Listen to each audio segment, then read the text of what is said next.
KA Bunga Mas 5 ialah sebuah kapal kontena yang dimiliki oleh Tentera Laut Diraja Malaysia TLDM dan diubah suai menjadi sebuah kapal bantuan atau kapal auxiliary TLDM. Bunga Mas 5 merupakan kapal kedua milik Malaysian International Shipping Corporation MISC yang dikerahkan Teluk Eden untuk menyokong operasi Fajar. Kapal ini secara rasminya diserahkan kepada TLDM pada 22 Januari 2016 di Pangkalan TLDM Kota Kinabalu. KA Bunga Mas 5 dibina oleh Malaysian Marine and Heavy Engineering MMHE di Pasir Gudang Johor bersama kapal kembarnya KA Bunga Mas 6. Pengubahsuaian yang dilakukan adalah penambahan ruang untuk kru tambahan, pemasangan peralatan pelancaran bot RHIB, pembinaan dek penerbangan untuk pendaratan helikopter dan sebuah hangar. Kren hadapan asal Bunga Mas 5 dibuang kerana menghalang operasi helikopter, manakala kren kedua dialihkan ke sisi kanan kapal di atas hangar. Pengubahsuaian kapal ini merupakan inisiatif inovatif TLDM bersama MISC bagi membangunkan keupayaan fit for purpose capability untuk operasi Fajar TLDM di Teluk Eden.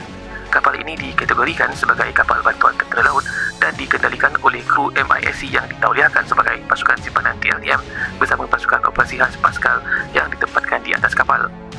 Pada waktu itu, kapal utama TLDM seperti KD Sri Indra Sakti, KD Mahawangsa dan KD Sri Indrapura sama ada sedang dibagi atau melaksanakan tugas lain di perairan Malaysia. Selain itu, kapal sokongan TLDM ketika itu hanya mempunyai dek pendaratan helikopter tanpa hangar. Justru cadangan untuk mewujudkan kapal sokongan simpanan TLDM Naval Auxiliary dikemukakan oleh Panglima Operasi Armada Laksmana Madiakan Maruf Zaman kepada Ketua Pegawai Eksekutif MISC Datuk Syamsul Azhar bagi mengubah suai kapal kontena Bunga Mas 5 dan memasang hangar helikopter. Tanpa hangar, penyelenggaraan dan operasi helikopter dalam keadaan laut bergelora adalah mustahil. Jurutera MISC membina hangar tertutup menggunakan susunan kontena 40 kaki yang diubah suai lengkap dengan pintu hangar elektrik. Sebagai perbandingan, kapal perang TLDM seperti kelas NGPV dan frigate mempunyai kemudahan operasi helikopter penuh, namun kos operasi mereka adalah tinggi untuk misi jarak jauh seperti di Teluk Eden.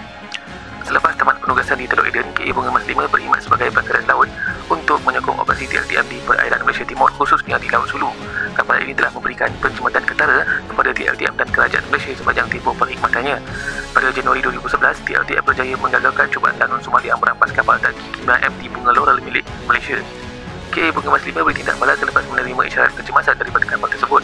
Sebuah helikopter Eurocopter Fennec digunakan untuk mengekang bot induk Lanun, manakala pasukan Pascal menjalankan serbuan ke atas kapal. 3 Lanun cedera dalam operasi tersebut, manakala 23 anak kapal berjaya diselamatkan dan 7 Lanun ditahan.